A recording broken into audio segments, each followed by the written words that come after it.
오라 우리가 굽혀 경배하며 우리를 지으신 여호와 앞에 무릎을 꿇자.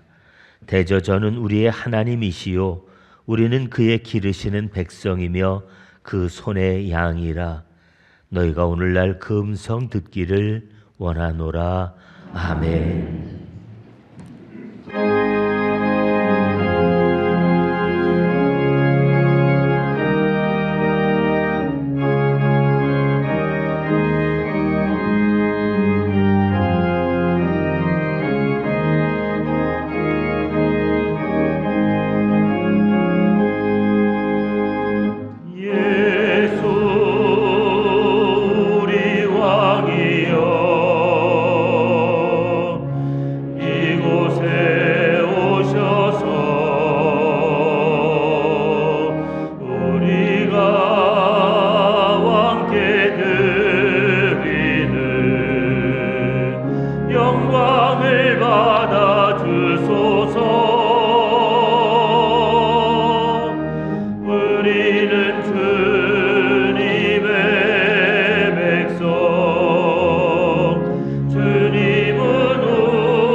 주님께서 가르쳐 주신 기도로 함께 기도하겠습니다.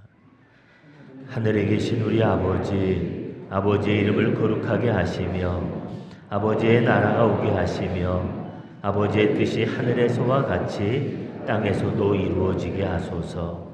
오늘 우리에게 일용할 양식을 주시고 우리가 우리에게 잘못한 사람을 용서하여 준 것 같이 우리 죄를 용서하여 주시고 우리를 시험에 빠지지 않게 하시고 악에서 구하소서. 나라와 권능과 영광이 영원히 아버지의 것입니다. 아멘.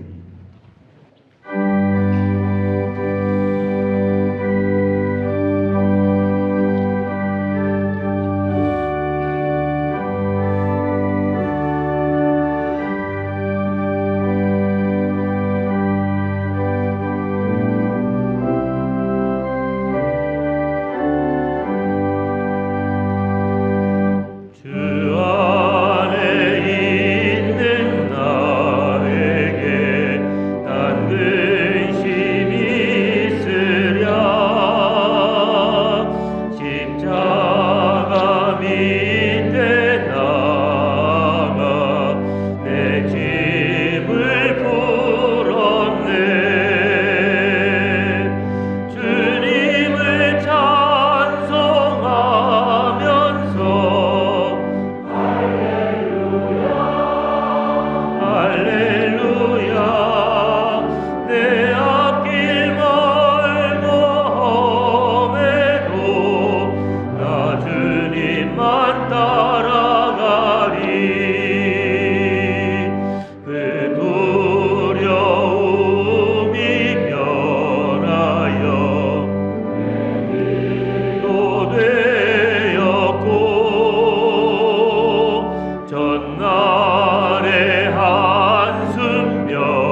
주님만 따라가리. 내 주와 맺은 언약은 영불변하시니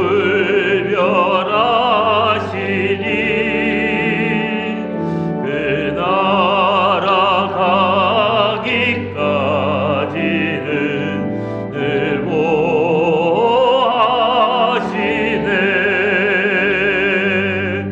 주님을 찬송하면서 할렐루야 할렐루야 엄에도 나 주님만 따라가리.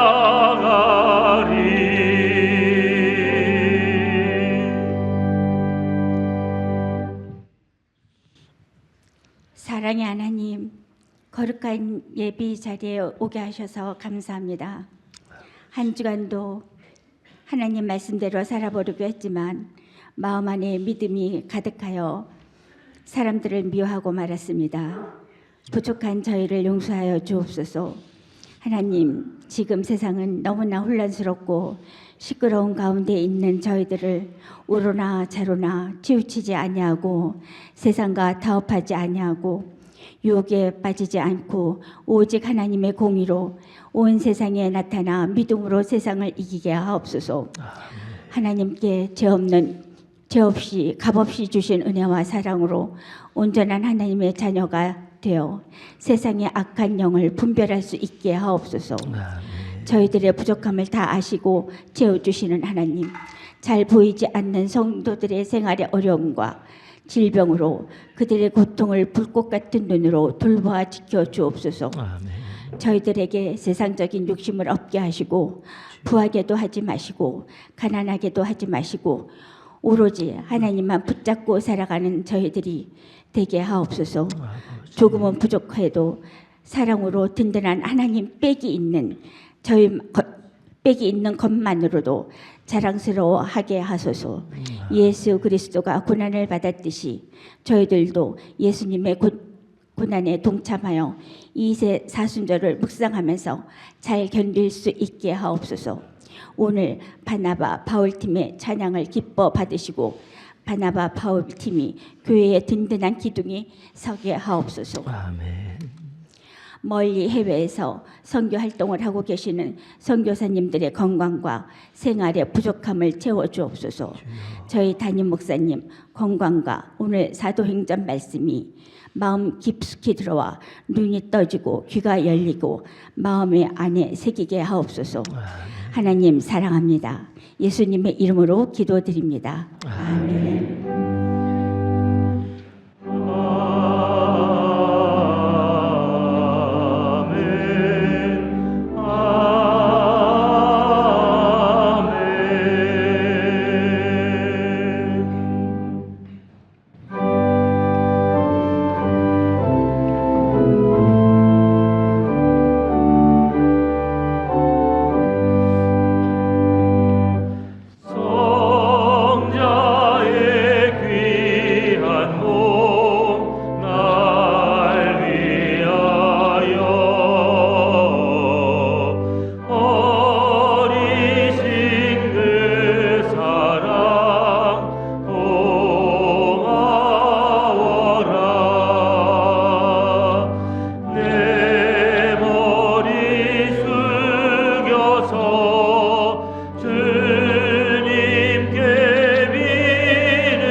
하나님, 오늘도 우리를 불러주시고 또 우리를 맞아 주시니 감사합니다.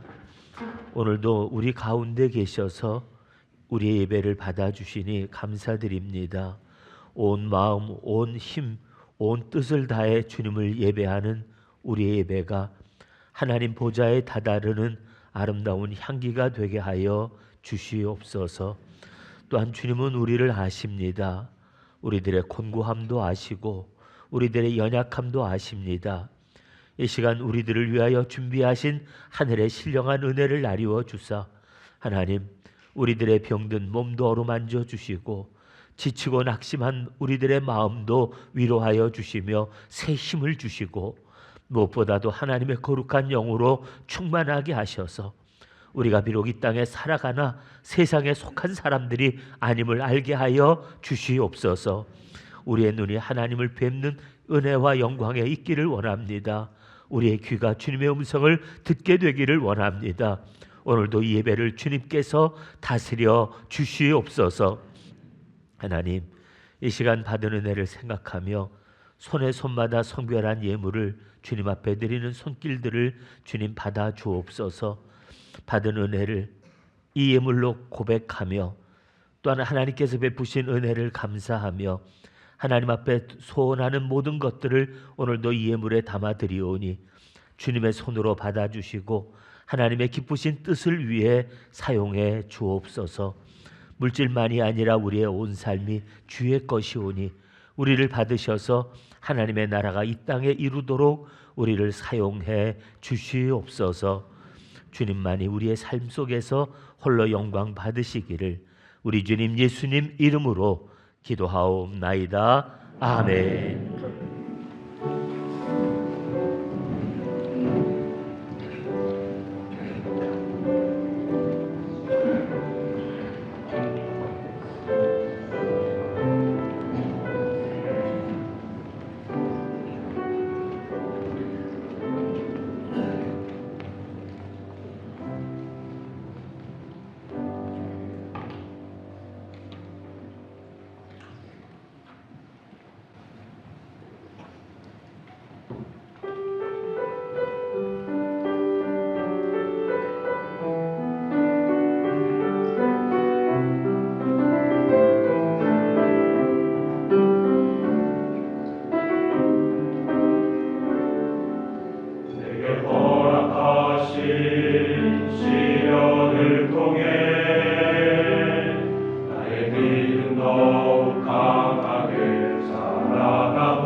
우리에게 주시는 하나님의 말씀은 사도행전 18장 1절부터 4절 말씀입니다. 저하고 한 절씩 말씀을 교독하시겠습니다. 그 후에 바울이 아덴을 떠나 고린도에 이르러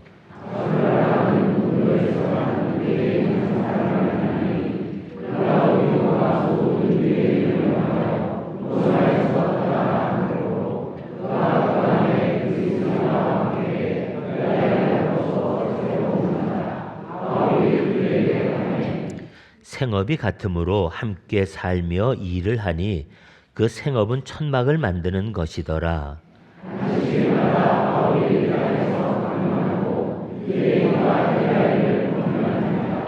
아멘.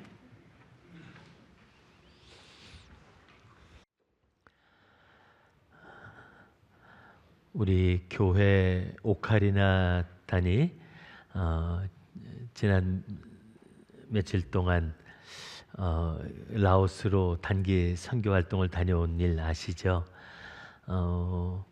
짧은 일정이었지만 정말 그 시간들이 보람되었고 또 그리고 아주 행복한 시간이었습니다. 물론 다녀와서 이제 좀 탈들은 나셨지만요, 아주 정말 의미 있는 시간을 우리가 보낼 수가 있었는데 우리가 이제 그곳에까지 찾아와서 그렇게 좋은 연주 들려주고 또 그리고 그분들과 만나서 격려하고 위로하는 게 이제 선교사님들이 너무 좋아서 거기 계신 서목사님과 또 사모님이 우리 팀을 좀 이래도 좋은 곳 한 곳은 보러 가라고 방비행이라는 곳을 데리고 가셨어요. 근데 그 방비행에는 블루라군이라는 곳이 있는데 우리로 말하면 넓은 계곡 같은 데가 있었습니다. 근데 거기를 구경을 시켜주셨는데 가보니까 정말 좋더라고요. 경치도 예쁘고 또 그리고 이 물이 고여 있는 그 호수는 이 수심이 한 5m 정도가 되는데 그 강 위로 이렇게 나무가 큰 거 하나가 자라서 거길 들이고 있거든요. 근데 이제 거기다가 다이빙 할 수 있는 점프대를 만들어 놨어요. 근데 이제 목사님이 우리를 위해서 다이빙을 한번 보여주겠다고 본인이 수영복까지 챙겨 들고 이제 거기를 같이 오셨던 거예요. 근데 나이 70 먹은 노인네가 주책이지. 근데 하여간 용기가 참 대단하세요. 우리가 가서 이제 구경하고 있는데 사람들이 그러길래 보니까 목사님이 벌써 수영복 갈아입고 거길 올라가시더라고요. 근데 문제는 뭐냐? 용감하게 올라가긴 하셨는데 뛰어내리겠다고 하나 둘 그러더니 가슴을 쓸어내면서 뒤로 물러가시더라고요. 막상 뛰려고 보니까 이제 너무 무서운 거죠. 그러더니 또 다시 한번 숨을 고르고 앞에 나왔다가 또 뒤로 가고 한 5분을 그러셨어요. 사람들이 박수도 치고 뭐 하나 둘 셋도 같이 하고 뭐 그러면서 응원을 했다가 또 뒤로 물러가면 우우 그러고 또 소리도 지르고요. 한 5분 동안 그러고 있었으니까 그날 거기 스타가 되시죠. 결국은 뛰어내리셨습니다. 그런데 나오고 나서 물어봤죠. 아니 왜 그렇게 오랫동안 거기서 이렇게 혼자서 쇼를 하고 있었냐 그랬더니 올라가니까 그게 아니더래요. 전에도 한번 뛰어봤는데 막상 올라가서 밑을 보니까 다리가 후들후들 떨리는데 겁나더라는 거죠. 그래서 뛰어내리려고 마음을 먹었다가 또 물러나고 그러면서 겨우 용기를 내서 에이 죽기 살기다 그러고 뛰어내렸다고 얘기를 하시더라고요. 근데 제가 그분을 보면서 참 많은 생각을 했습니다. 거기 방비행에 관광객이 굉장히 많아요. 그런데 거기에 올라가서 물로 뛰어드는 사람이 별로 없습니다. 그거 돈 받는 거 아니거든요. 거기까지 왔으면 또 이왕 그런 자리가 있으면 그래 나도 한번 해보자 그러고 한번 뛰어들어 볼 만도 한데 사람들이 잘 그렇게 못합니다. 왜냐하면 그렇게 올라가서 멋지게 물에 뛰어드는 모습 보고 박수도 받고 한번 좀 시원하게 물놀이도 하고 올만도 하지만 사람들은 그렇게 올라가서 사람들에게 박수 받는 것도 좋지만 행여라도 못 뛰고 겁나서 그냥 내려올 때 받을 수 있는 야유 또 그리고 자신이 실패했을 때 받는 이런 것들을 생각하면 선뜻 그렇게 모두가 올라가서 뛰어내리지는 않는다는 거죠. 물론 저는 올라갈 생각도 안 했지만 근데 많은 사람들이 결국은 구경꾼으로 끝나고 맙니다. 밑에서 박수치고 소리 지르고 그거로 끝나고 말지 거기 막상 올라가서 뛰어내릴 용기를 가진 사람이 그렇게 많지는 않다는 겁니다. 근데 이 70 먹은 노인네가 어쨌든 간에 그렇게 할 수 있다는 건 그만큼 용기가 있다는 얘기죠. 뿐만 아니라 그런 용기를 가졌기 때문에 또 선교지에 뒤늦게 은퇴하고 나가서 또 복음을 전하며 살 수도 있는 걸 테고요. 네, 여러분, 사람들이 이렇게 자기의 인생에서 무엇인가를 이루기 위해서 도전하고 부딪히는 용기, 그건 아무나 갖는 게 아닙니다. 왜냐하면 성공이 얼마나 달콤하고 그 성공에서 얻는 것이 많은 것을 안다 할지라도 꼭 성공한다는 보장이 없고, 그리고 그렇게 얻기까지 너무 힘든 과정이 있다는 걸 알기 때문에 대부분은 안전하고 평안한 자리에 그냥 머물러 있고 싶어 하는 것, 그것이 사람들의 마음이라고 하는 거죠. 사도 바울은 전도자였습니다. 그가 정말 전도자로서 세계 선교를 꿈꾸고 그리고 도시도시들을 찾아다니며 복음을 전했다는 것은 그가 얼마나 열정의 사람이었고 얼마나 대단한 용기를 가진 사람인지 우리가 알 수 있는 일인데요. 하지만 사도 바울이 그런 마음을 가지고 나가서 부딪혔다고 해서 모든 선교가 다 성공했던 것은 아니었습니다. 가는 곳마다 많은 사람들이 예수를 믿었더라라고 얘기했지만 정작 사도 바울이 기대했던 아테네에서는 오늘 그가 했던 그 선교가 성공이라고 말하기에는 좀 어려움이 있다는 겁니다. 물론 거기도 그 아레오바고 관원이었던 디오노시오나 또 다마리 또 그리고 몇 사람이 예수를 믿었다고 얘기를 합니다. 하지만 사도 바울이 기대했기는 이렇게 말씀을 배우려고 하는 사람들이니까, 뭔가 새로운 것을 알고 싶어서 말씀을 들으려고 열심을 내는 사람들이니까 내가 저들에게 열심히 복음을 전하면 큰 열매를 거둘 거라고 기대했던 그 기대가 결국은 무너져 버렸기 때문입니다. 잘 될 것 같았는데 안 됐거든요. 아니, 이런 데서 왜 안 됐을까? 사실 사도 바울도 아마 그때 굉장히 당황스럽고 그 마음이 힘들었으리라고 생각을 합니다. 사람들이 그렇게 배움을 사모하던 사람들, 또 열심을 내서 말씀을 들으려고 했던 사람들이었는데 듣는 척은 했지만 정작 말씀을 듣지는 않았다고 하는 거죠. 거기서 몇 사람만 예수님을 영접한 것을 보고서 사도 바울이 거기를 떠났다고 얘기하죠.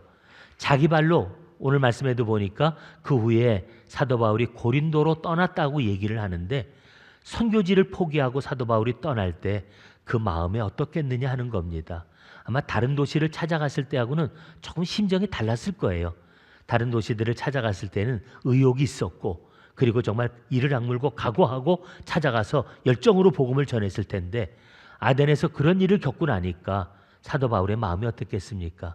사실 사도 바울도 많이 낙심하고 그 마음에 큰 상처를 받았다고 하는 것을 알 수가 있는 것은요, 사도 바울이 고린도에 가서 복음을 전했는데 이 고린도 교회에 보낸 편지에 보면 우리가 그 내용을 알 수 있다는 겁니다. 고린도전서 2장에 보니까 사도 바울이 그렇게 얘기합니다. 내가 너희 가운데 거할 때 내가 약하고 두려워하며 심히 떨었다고 그렇게 이야기를 합니다. 그렇게 담대했던 바울이었는데 고린도 교회에서 복음을 전할 때 그가 자기가 고백하는 겁니다. 나는 약하고 두려워하고 심히 떨었다. 그 말을 하는 이유가 뭐겠어요? 그가 아테네에서 겪었던 일 때문에 그가 많이 지쳐있고 마음에 상심해 있던 그 마음을 우리에게 보여주는 것 아닙니까? 그런데 그가 약하고 두려워했다는 것만 얘기하는 게 아닙니다. 오히려 그는 말하기를 오히려 그 경험이 그에게 가져다 준 게 너무나 많았다는 겁니다. 사실 사도 바울이 늘 성공할 때는 자신감이 더했겠죠. 뜻대로 다 복음이 전해질 때는 그가 뭔가 겁나는 게 뭐가 있었겠어요. 그런데 막상 자기가 잘 될 거라고 기대했던 곳에서 복음을 전하는 일을 실패하고 나서 그곳을 떠나갔을 때 사도 바울의 마음이 낙심도 되어서 그 마음이 의기소침해져 있을지 몰라도 그는 그런 경험을 통해서 놀라운 것을 깨닫게 되었다는 겁니다. 왜냐하면 그가 그렇게 고백하는 말이 뭐라고 하냐면, 내가 너희들에게 하나님의 복음을 전할 때 나는 사람들의 말과 그 아름다운 언어로 너희들에게 복음을 전한 것이 아니라, 또 설득력 있는 말로 너희들을 이해시키려고 했던 것이 아니라 나는 오직 하나님의 능력만을 의지했다. 성령님의 능력을 의지하며 복음을 전했다고 그렇게 얘기합니다. 그 이유가 뭐냐면 과거에는 자신의 능력도 믿었지만 이제 그가 실패하는 경험을 통해서 내가 아무것도 아니구나, 내가 할 수 있는 것이 아무것도 없구나라고 그가 스스로 느끼면서 자신이 고백했던 말처럼 나는 예수 그리스도와 그분의 십자가 외에는 이제 더 이상 아무것도 알지 않기로 작정했다고 그렇게 고백하고 있는 겁니다. 고린도 후서에 보니까 12장에 이런 고백도 있어요. 나는 약할 때에 도리어 온전해짐이라. 그 고백을 합니다. 성공한 사람들은 알 수 없는, 실패한 사람들만이 깨달을 수 있는 깊은 깨달음이 그에게 있게 되었다라고 하는 겁니다. 사도 바울이 가서 복음을 전한 이 고린도는 이 아테네로부터 서쪽으로 한 80km 떨어져 있는 그런 이제 도시인데요. 이제 그곳에 가서 복음을 전하면서 오늘 사도 바울은 과거와는 다른 마음가짐, 그리고 이제는 좀 새로운 각오를 가지고 복음을 전하게 됐던 것은, 이제는 내 말로서, 내가 설득력 있는 언어로서 저들을 굴복시키려고 하지 않고 오직 하나님의 능력, 기도하면서 성령께서 역사하시기만을 바라면서 예수 그리스도와 그분의 십자가 외에는 전하지 않는 그런 사람으로 그가 변화된 것을 우리가 보게 됩니다. 이것이 성공을 통해서 얻는 이익보다도 실패를 통해서 얻을 수 있는 더 큰 유익임을 우리들에게 보여주고 있는 말씀입니다. 그런데 오늘 이 말씀을 우리가 보면서 사도 바울이 그곳에서 정말 이렇게 새로운 깨달음을 가지고 하나님 앞에 더 겸손히 하나님의 능력을 의지하며 복음을 전하는 전도자가 된 것도 귀한 일이었지만요, 오늘 하나님께서는 그를 위한 또 다른 위로를 준비해 주고 계셨습니다.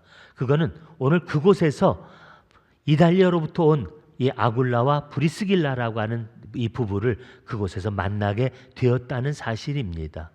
이 아굴라라는 이 부부는요, 원래 본도라고 하는 곳에서 태어난 유대인이었습니다.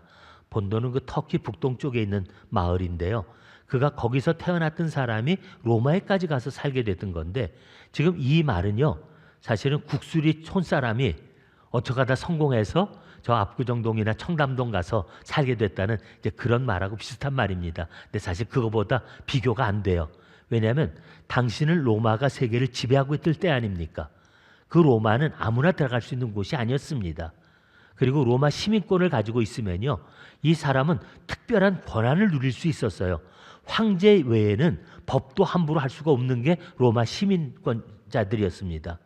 그뿐만 아니라 이 로마 시민권이 얼마나 그 혜택이 대단한지, 그걸 얻기 위해서 로마에 큰 공을 세우거나 아니면 많은 돈을 들여서 그 시민권을 살려고 하는 사람들이 많았다는 것을 성경에서 우리가 알 수 있거든요.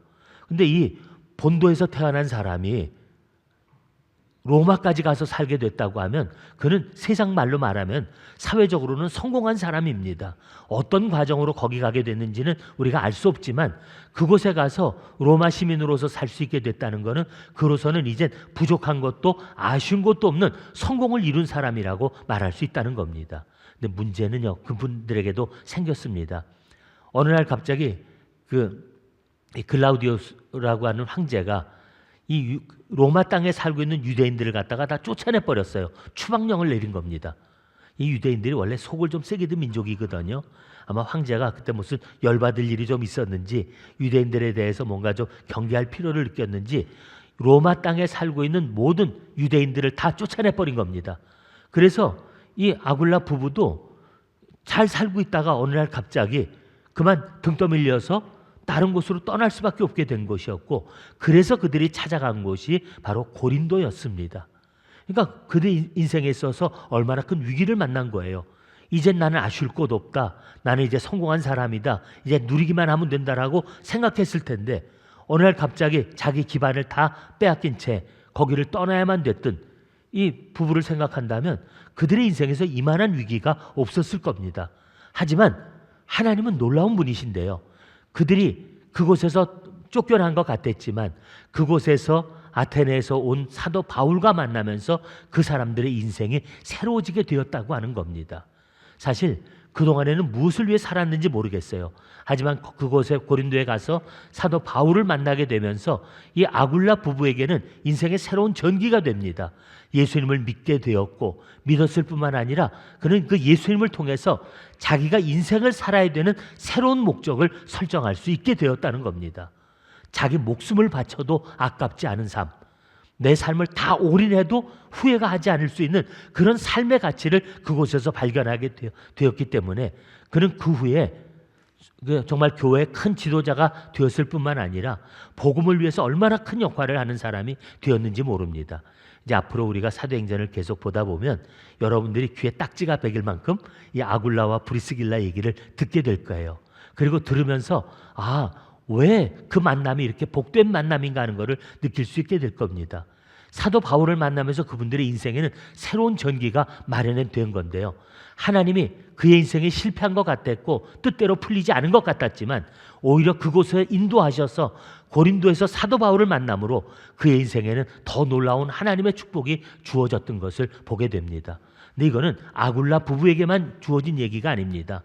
사도 바울 역시 이 두 부부를 만나면서 사도 바울이 지쳤던 그 마음에 얼마나 큰 위로와 격려가 되었고 앞으로 그가 복음을 전하는 일에 얼마나 큰 힘이 되었나는 것을 우리가 계속 성경을 읽으면서 볼 수 있기 때문입니다. 참 저는 이걸 보면서 하나님의 인도하심이라고 하는 게 정말 오묘하다는 생각을 하게 됩니다. 여러분, 우리가 세상을 살면서 다 나름대로 자기 꿈과 계획이 있잖아요. 그리고 자기 계획이 다 잘 되기를 원하면서 우리가 하나님 앞에 기도하잖아요. 그러면서 우리가 성공하면 하나님의 은혜라고 말하지만 내 뜻대로 되지 않으면 기도해도 하나님이 내 기도를 들어주지 않으시고 뭐 일이 자꾸 꼬이면 우리는 하나님께 원망도 합니다. 근데 여러분, 우리가 삶 속에서 내가 무엇인가를 성공해서 얻을 수 있는 유익, 성공했기 때문에 내가 누릴 수 있는 것들이 많은 것 같지만요, 사실은 그것보다 더 귀한 것은 내가 실패를 통해서 얻을 수 있는 것, 내가 어려움을 통해서 오히려 깨달을 수 있게 되는 그 선물인 우리가 성공과 비교해서 얻을 수 있는 것과도 비교할 수 없는 축복이라고 하는 겁니다. 사실 저도요, 많은 만남을 가져봤지만 성공한 사람으로서 만났을 때 그 만남은 그렇게 별 의미가 없었어요. 하지만 힘들고 어려웠을 때 실패한 삶 속에서 만났던 그 만남은 내게 얼마나 큰 이익이 됐는지 모릅니다. 여러분, 제가 좀 우스운 얘기 하나 하면요, 여자분들이 듣기 싫어하는 얘기. 제가 지금 군대를 다녀온 게 한 50년 가까이 됐거든요. 근데 지금도 군대 친구들을 만나요. 제가 그 얘기를 하면요, 사람들이 뭐라고 그러냐면 미친놈 그래요. 남자들이 뭐라고 그러냐면 자기 군대 생활하면 하도 지긋지긋해서 그쪽을 향해서는 오줌도 싸고 싶지 않대요. 그렇게 말할 정도로 이 군대라고 하는 것이 남자들에게 있어서는 참 쉽지 않은 곳이었거든요. 근데 저는 그 지금 군대 생활을 같이 했던 그 친구들이 그렇게 보고 싶어요. 만나면 그렇게 행복해요. 근데 그 이유가 뭐냐면 군대 갔다 그냥 만난 게 아니었기 때문에 그래요. 그 군 생활을 하면서 내가 만났던 그 친구들은요, 신앙을 위해 가지고서 목숨을 걸었던 친구들이에요. 군대에서 신앙생활 마음대로 할 수 있질 않거든요. 그런데 예수 믿는다고, 나 교회 가서 예배 드려야 된다고 얘기하다가 다 두드려 맞고 그리고 신앙생활을 했던 친구들이었거든요. 심지어는 저 기갑학교나 화학학교 이런 데 있던 사람들은요, 이건 그냥 어쩌다 한두 번 맞은 정도가 아니고요, 제대할 때까지 두드려 맞았어요. 그것도 그냥 맞은 게 아니라 밤새도록 괴롭히기도 하고 두드려 맞고, 그런데도 가서, 그러니까 교회에서 떠날 때는 가면서 벌써 얼굴이 벌써 슬퍼져요. 또 맞으러 가야 되는데 가면 또 오늘은 또 얼마나 괴롭힐까, 이제 그러고 가요. 근데 그 다음에 갔다가 그 다음날 보면요, 또 웃으면서 올라와요. 그냥 죽여라 그러는 거예요. 근데 그렇게 신앙생활하면서 만났던 친구들이었으니까요, 지금도 만나면 얼마나 많은 얘기가 있겠어요. 그때 얘기가 우리들한테는 너무 아름다운 추억이고요. 그렇게 살았던 사람들이니까 지금도 정말 복음을 위해서 얼마나 열심히들 사는지 모릅니다. 함께 만나면 우리가 나눌 수 있는 것들이 너무 많은 거예요. 그 고난을 통해서 함께 이겨내며 만났던 그 만남이 우리들에게 그만큼 복되다고 하는 거죠. 저는 오늘 저와 여러분들의 만남이 이런 만남이 되어질 수 있기를 바랍니다. 한번 좀 여쭤보고 싶어요. 여러분들은 어쩌다가 국수리까지 오셨어요? 저도 제가 여기 왜 왔는지 모르겠어요. 어느 날 눈 떠보니까 제가 여기 있어요. 내가 여기서 살면 얼마나 살겠나 그랬는데 지금까지 계속 있네요. 또 심지어는 제가 이제 은퇴가 얼마 남았으니까 저 이제 마음으로 떠날 준비를 좀 하고 있거든요. 집사람이 안 간대요. 자기는 여기 좋다고. 근데 처음 여기 왔을 때만 해도 집사람 참 많이 울었어요. 이 깡촌에다 데려다 놓고 밤하늘에 별 보면서 혼자 참 많이 울었다고 그러더라고요. 근데 여러분, 우리가 이렇게 어쩌다가 내가 국수리에 왔나라고 생각하지만 여기 계신 많은 분들도 아마 한 분 한 분 제가 사정은 다 알 수가 없지만 어쩌다가 국수리까지 오셨는가 물어보면 아마 사연들이 많지 않으시겠어요. 물론 어떤 분들은 여기 태어난 분도 있고 좋아서 일부러 찾아온 분도 계시겠죠. 하지만 어떤 분들은 정말 살다가 어쩔 수 없이 등 떠밀려 오신 분도 많이 계실 테고요. 할 수 없이 그냥 내가 원치 않는 그런 걸음으로 국수리에 오신 분도 있으리라고 그렇게 생각을 합니다. 하지만 어떤 이유로 이곳에 우리가 왔고 여기서 만나게 되었든 간에 하나님께서 여기까지 우리를 인도하셨고, 그리고 인도하신 하나님은 우리의 그 인도하심 속에서 하나님이 계획하시고 뜻하신 일이 있다면 하나님께서는 우리들의 만남을 복되게 해주시기를 원한다는 겁니다. 여러분들이 이곳에 와서 국수교회를 만난 것이, 또 저를 만난 것이 아굴라 부부가 사도 바울을 만난 것과 같게 되기를 바랍니다. 여기 와서 내가 정말 왜 왔는지 몰랐는데 여기 와서 국수교회를 만나고 내가 인생의 진정한 의미를 다시 찾았다, 내가 살아야 될 이유를 발견했다라고 고백할 수 있는 그런 만남이 되어질 수 있기를 원합니다. 또 저에게도 마찬가지입니다. 저도 일하다 보면 많이 지치고 때로 힘듭니다. 마음의 상처를 받고 정말 괴로울 때도 많이 있습니다.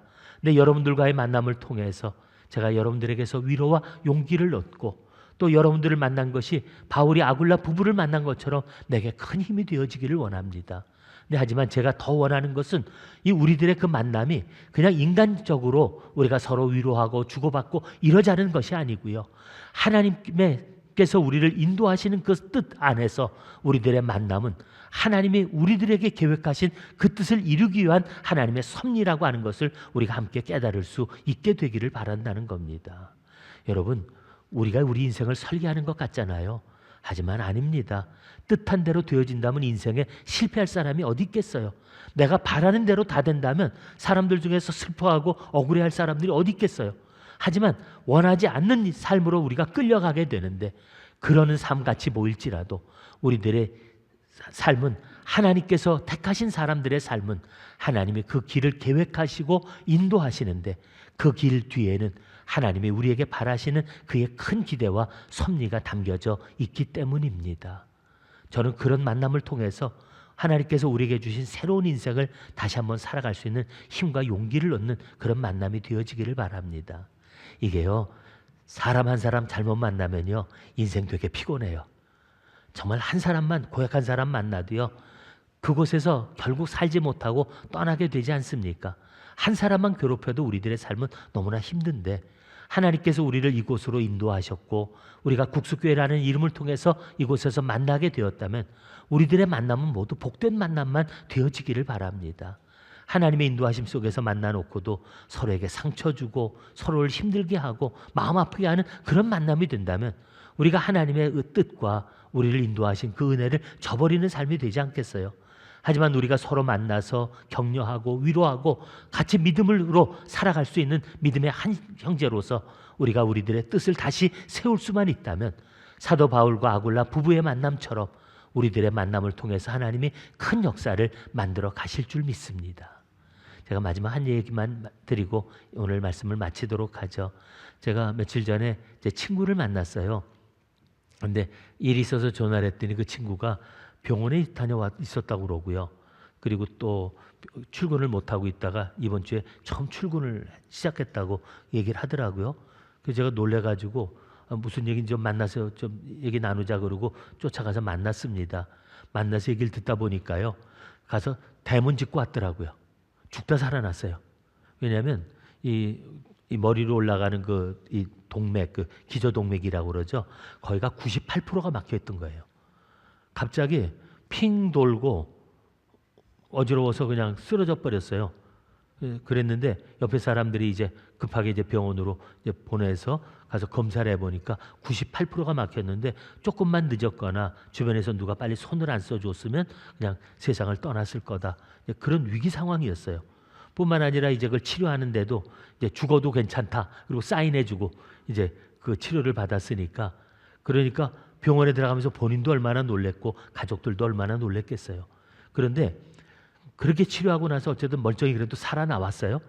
살아나왔지만 그 일을 경험하고 나서 이제 이 친구가 이제 좀 자기 인생을 다시 한번 이제 돌아보는 계기가 되지 않았겠어요. 사실 그 친구는 이제 사업도 성공했고 또 자식들한테 사업도 이제 물려주고 사실 이양도 이제 거의 끝났거든요. 그리고 이제는 본인이 돈도 좀 벌어놨겠다. 노후 준비 다 해놓고 이젠 자기가 이제 좀 골프도 치고 다니고 또 그리고 좀 여행도 다니고 자기가 그동안 배우고 싶었던 악기들도 배우면서 인생을 좀 이제 잘 즐겨보자. 그리고 이제 마음에 뜻을 세우고 하나씩 이제 정리하던 중이었거든요. 근데 이젠 다 됐다고 생각했는데 갑자기 죽음을 딱 경험하고 나니까 갑자기 이제 좀 생각이 달라진 거죠. 심지어 의사가 뭐라 그러냐면 골프 치지 마세요. 큰일 납니다. 악기 그것도 안 됩니다. 하지 마세요. 자기가 하고 싶은 건 다 하지 말라고 그러니 어떡해요?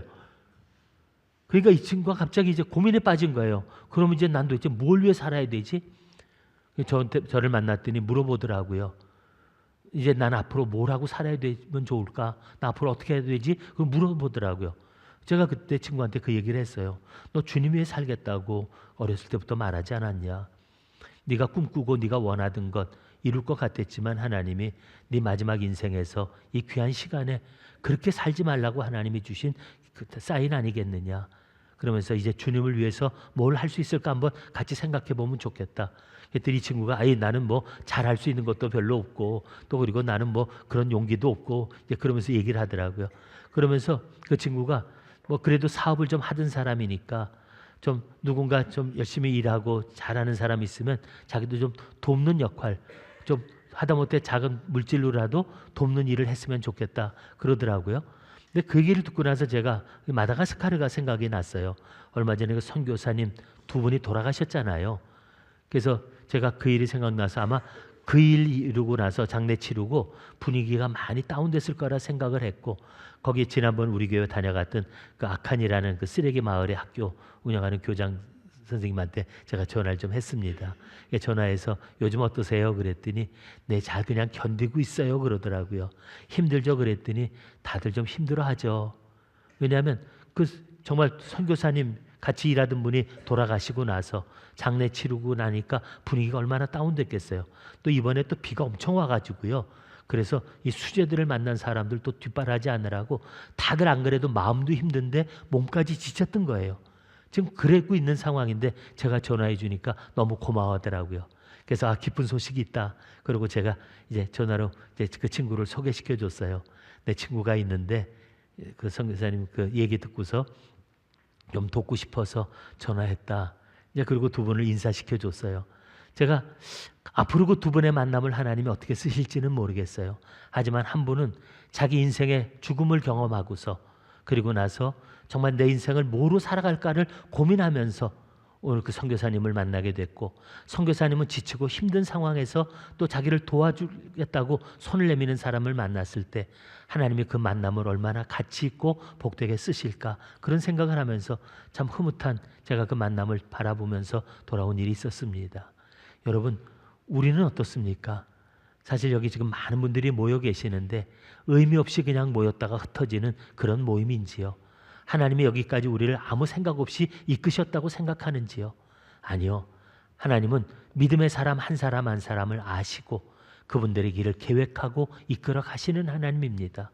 그리고 우리들의 만남을 통해서 하나님은 큰 일을 이루기를 원하시고 우리를 그리스도의 한 몸을 만들어서 그분의 역사를 만들어 가기를 원하고 계시는 분입니다. 그런 귀한 만남을 우리에게 허락해 주셨는데 서로가 서로에게 아픈 사람들 되지 않았으면 좋겠고요. 정말 주님이 우리를 하나 되게 하신 그 은혜를 붙들고 믿음 안에서 같이 뜻을 두고 서로 격려하고 힘이 되면서 하나님의 역사를 만들어갈 수 있는 우리 모두가 되어질 수 있기를 원합니다. 그러면 우리들의 만남도 이 바울과 아굴라 이 부부의 만남처럼 하나님이 정말 크게 영광 받으시고 그 역사를 이루어갈 복된 만남으로 만들어 주실 줄 믿습니다. 우리들을 통해서 하나님이 큰 역사 이루시기를 함께 꿈꾸며 바라는 우리 모든 성도님들 되어주시기를 주님의 이름으로 축복합니다. 함께 일어나셔서 응답의 찬양 드립니다.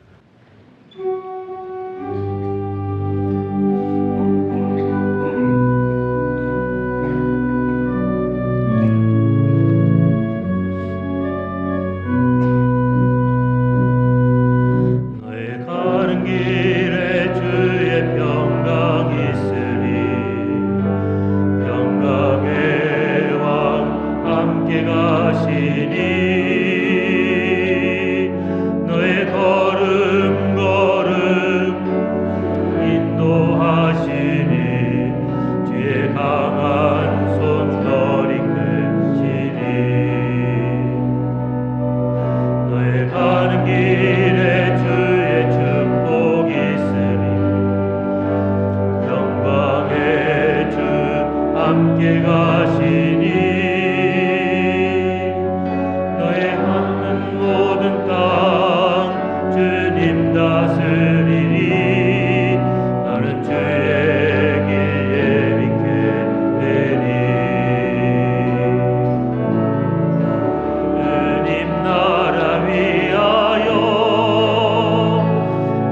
떠나는 나의 형제여, 주께서 가라시니 너는 나라 주의 이름으로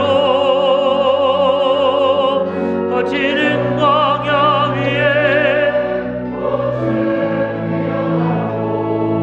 세상은 내 안에서 주님의 영광 보리라. 강하고 담대하라.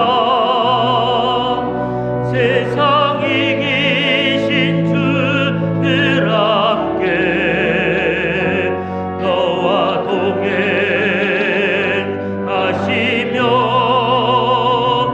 내게 새 힘을 주시리.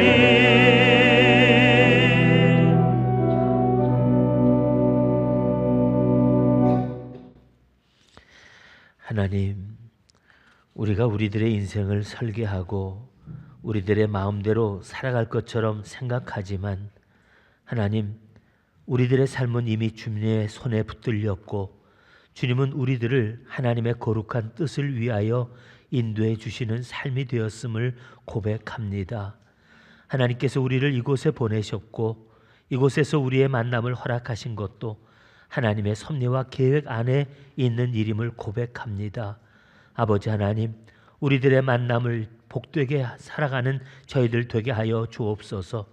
스스로 모두에게 상처가 되는 만남으로 하나님의 뜻을 거스리는 저희들 되지 않게 하여 주시며 우리의 안에 하나님의 거룩한 뜻을 두고 우리를 오늘도 강권하시며 우리를 인도하시는 하나님의 손길 안에서 우리로 다시 한번 한 마음 되게 하시고 주님의 거룩한 역사를 위하여 서로가 서로에게 힘이 되게 하시며 격려와 위로가 되게 하여 주시옵소서.